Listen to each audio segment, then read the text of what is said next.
अगर तुम्हें लगता है कि सिर्फ और सिर्फ सीयूईटी एग्जाम में मार्क्स ला देने से तुम्हारा एडमिशन हो जाएगा तो तुम बहुत बड़ी गलती कर रहे हो। यानी कि मोस्टली स्टूडेंट्स ये सोचते हैं कि मैक्सिमम स्कोर कर लिया अब तो ऑटोमेटिकली हमारा क्या हो जाएगा, एडमिशन हो जाएगा।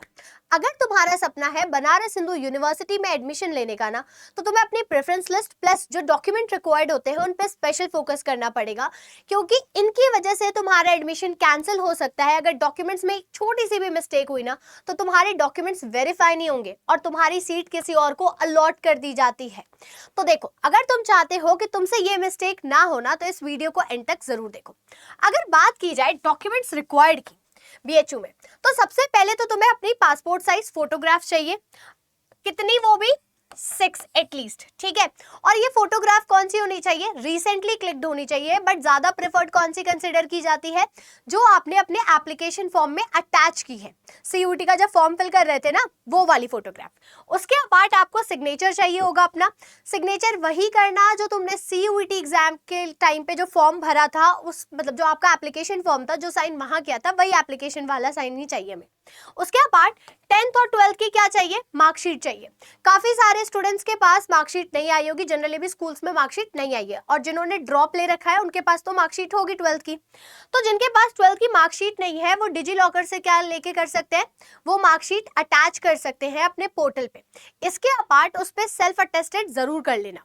अगर बात की जाए सर्टिफिकेट की, तो सीबीएसई स्टूडेंट्स के पास सर्टिफिकेट नहीं होता। ये जो सर्टिफिकेट मिलता है वो जनरली स्टेट बोर्ड स्टूडेंट्स का होता है। तो आपकी मार्कशीट ही क्या है, आपके लिए सफिशिएंट है अगर आप सीबीएसई बोर्ड से हो तो। काफी सारे ऐसे स्टूडेंट होते हैं जो सेकंड टाइम क्या कर रहे होते हैं, ग्रेजुएशन कर रहे होते हैं, तो उनकी जो पिछली ग्रेजुएशन की मार्कशीट है वो उन्हें चाहिए होगी। इसके अपार्ट अब जो सबसे मेन चीज आती है, आपका क्या होता है, कैटेगरी सर्टिफिकेट। कैटेगरी सर्टिफिकेट की बात करें तो अगर आप SC, ST, EWS, OBC इनमें से किसी भी कैटेगरी से क्या करते हो, बिलोंग करते हो, तो आपके ये सारे डॉक्यूमेंट्स कब के इशूड होने चाहिए, 1 अप्रैल 2026 के बाद के इशूड होने चाहिए। इसके साथ साथ आपको अपना इनकम सर्टिफिकेट भी अटैच करना पड़ेगा। अगर आपके इनमें से किसी भी डॉक्यूमेंट में कोई नेम को लेके मिस्टेक है या कोई बेसिक डिटेल आपकी, जैसे कि मेरा नाम आकृति है, ठीक है, मैं AA यूज करती हूँ, AAKRITI, और मान लो मेरा क्या है, EWS सर्टिफिकेट है, बट जो मेरा EWS सर्टिफिकेट है उसमें सिंगल ही लिखा है, तो ऐसी सिचुएशन में आपको अपना डॉक्यूमेंट करेक्ट भी करवाना होगा। साथ ही साथ इंस्टेंट में इस प्रॉब्लम को सॉल्व करने के लिए आपके पास आपका एफिडेविट होना चाहिए। सिर्फ आपके नाम की मिस्टेक मैटर नहीं करेगी, अगर आपके पेरेंट्स के नेम में भी कोई छोटी सी भी मिस्टेक है ना, तो वो आपके लिए एक इशू बन सकता है। तो एफिडेविट अकॉर्डिंगली बनवा लेना, और जो भी डिटेल्स है वो सिमिलर होनी चाहिए आपकी क्लास 10th वाली मार्कशीट से, 12th वाली मार्कशीट से। ऐसा नहीं कि मान लो मेरे पापा का नाम है दिनेश कुमार सिंह, मार्कशीट पे दिनेश कुमार सिंह लिखा है, आधार पे दिनेश सिंह लिखा है, तो वो एक आपके लिए प्रॉब्लम बन जाएगा। तो करेक्ट भी करवाना है, साथ में अपना एक एफिडेविट जरूर बनवा लेना। अब ये तो बात हो गई कास्ट सर्टिफिकेट्स की, आपके या कैटेगरी सर्टिफिकेट की।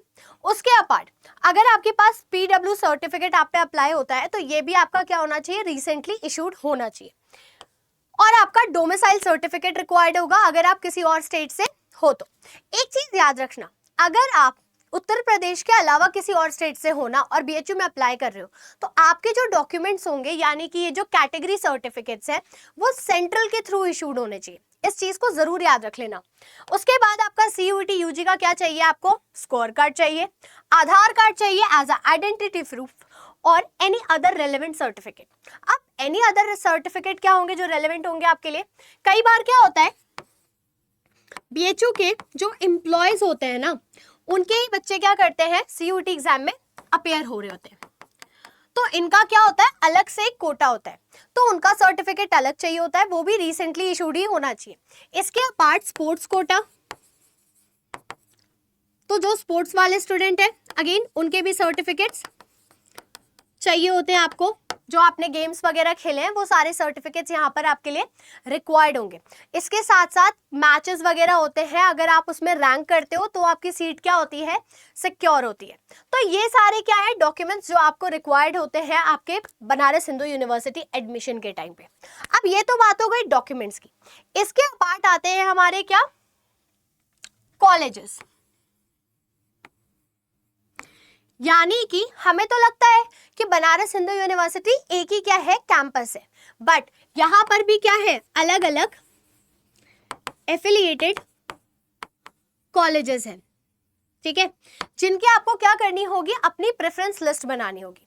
अगर आपकी प्रेफरेंस लिस्ट में क्या होती है, कोई भी मिस्टेक होती है, तो आपका एडमिशन क्या हो जाएगा, एक डाउटफुल सिचुएशन में आ जाएगा। हो सकता है एडमिशन ना हो, या फिर आपको अपना फेवरेट मतलब लाइक जो कैंपस है या कोर्स हो वो ना मिल पाए।